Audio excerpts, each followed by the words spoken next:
ख़वातीन व हज़रात, आपने देखा कि ज़फ़र अली मंसूरी यादगारी अवार्ड अबुल हसन नक़वी साहब को दिया गया, और इसके तारुफ़ के लिए आरिफ मंसूरी यहाँ पर जो उर्दू की खिदमत और ज़बान और तहज़ीब की हिफाजत नहीं करते बल्कि पाकिस्तान से अपने लिंक को बरकरार रखते हैं।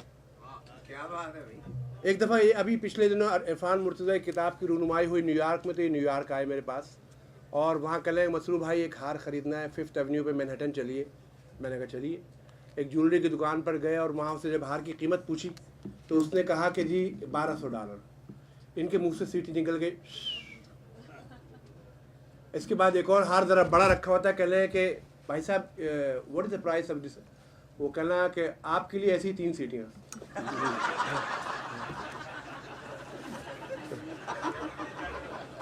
अभी उन्होंने हार ख़रीदा, मैंने कहा भाई क्या आपने ये भाभी के लिए लिया है? कहने लगे नहीं, वो बात यह है कि वो मैंने नानी के लिए लिया है। अच्छा, मैं बड़ा खुश हुआ कि यार नवासा इतना ताबेदार कि नानी के लिए इतना कीमती 3 सीटियों वाला हार ले आ रहा है। आप यकीन कीजिए, फिर बाद में ख्याल आया कि यार फ़ी ज़माना कोई नवासा नानी में इतना इंटरेस्टेड होता नहीं वैसे। अब खुदा मालूम कि वो कहानी फिर कभी अगले प्रोग्राम में दी जाएगी। ये हमारे जो कलाम भाई है ना, ये कराची में जहाँ रहते थे, ये भी बड़े खिदमतगुजार आदमी है। कि जहाँ रहते थे वहाँ पर आप यकीन कीजिए इनका फ्राइड चिकन का कारोबार है, और ये रात को जो कुछ चिकन बचती है ना तो उसको जब फ्रीज़र में रखने जाते हैं तो खुद भी वहीं सो जाते हैं, और सुबह को वही ताज़ा दम निकल आते हैं। 20 साल के बाद भी आप देखें 20 साल के नज़र आएंगे आपको।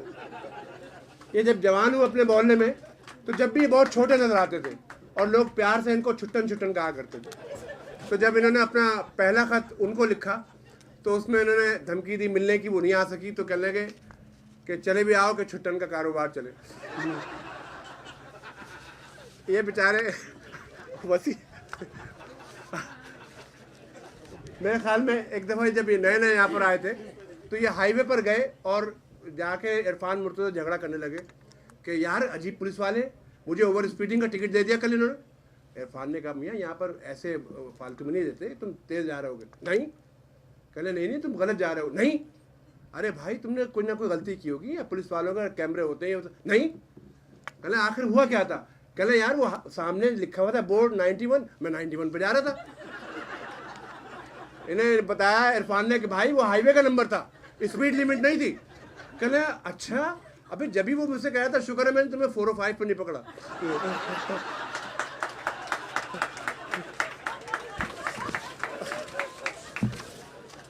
मुझे उम्मीद है कलाम भाई ने अंदर साल तो मुझे बुलाना नहीं है। मैं आज ही दिल के बोले बोल दूँ। कलाम भाई के लिए बहुत सी तालियां, बहुत खादिम उर्दू हो रहे हैं इस साल। अच्छा, आइए आगे प्रोग्राम को चलाते हैं। हमारा दूसरा अवार्ड जो है आपको मालूम है कि हाजी मोहम्मद अवार्ड है, और ये अवार्ड यहाँ पर आपके जाने पहचाने मोहम्मद साहब अपने वालिद साहब की याद में ये जारी करते हैं। और तीन साल पहले मैं उनके दरमियान मौजूद था, यहाँ इस वक्त हमारे दरमियान मौजूद थे।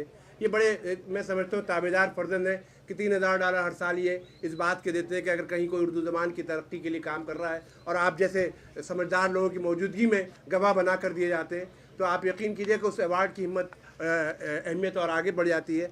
मैं चाहता हूँ कि इस दफ़ा उस अवार्ड के लिए नामज़द की गई एक ऐसी अदबी शख्सियत है कि जो अपने लिखने के एतबार से, शायरी के मुनफरिद लहजे के एतबार से और उर्दू ज़बान की वाक़फ़ियत के एतबार से पूरी दुनिया में इसका डंका बजता है। और जब शेर कहेंगे यहाँ पर तो आप खुद ही देखिएगा। मैं चाहता हूँ कि इनके तारुफ़ के लिए जनाब मोहम्मद इसाक़ साहब को आपके सामने पेश करूँ कि वो आएँ और यूनुस एजाज साहब का तारुफ़ आपके सामने पेश करें। बहुत सी तालियों में मोहम्मद इसाक़ साहब।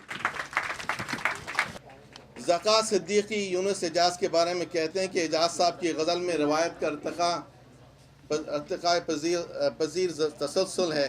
जज्बात और हसियात की सतह पर अमल और रद्द अमल की फरावानी और रंगारंगी देख कर अंदाज़ा होता है कि उन्होंने एक भरपूर ज़िंदगी जीने की कोशिश की है। अमेरिका में पिछले 15 साल से डैलस में मुशायरों का एहतमाम कर रहे हैं। उससे पहले 25 साल सऊदी अरब में उर्दू की खिदमत में गुजारे। ग्रेजुएशन कराची यूनिवर्सिटी से किया। बैरून मुल्क मुशायरों की बुनियाद डालने वालों में यूनुस एजाज का नाम सर फहरिस्त आता है। मैं बहुत शुक्रगुजार हूँ। एक छोटी सी बात आपके साथ शेयर करना चाहता हूँ کہ میں 8ویں کلاس میں جب میں نے بزم ادب کی ایک چھوٹے سے فنکشن میں ایک ایوارڈ حاصل کیا اور میں اپنے والد صاحب کو فخر سے دکھانے کے لیے لایا. انہوں نے کہا بیٹا اچھی بات ہے لیکن میری خواہش ہے کہ تم کوئی بیک اپ پروفیشن بھی سیکھو, کوئی ویلڈنگ کا کام سیکھو جس سے تمہاری روٹی پانی چل سکے. میں بہت شکر گزار ہوں آپ لوگوں کا کہ آپ نے مجھے اس قابل سمجھا. میں چاہتا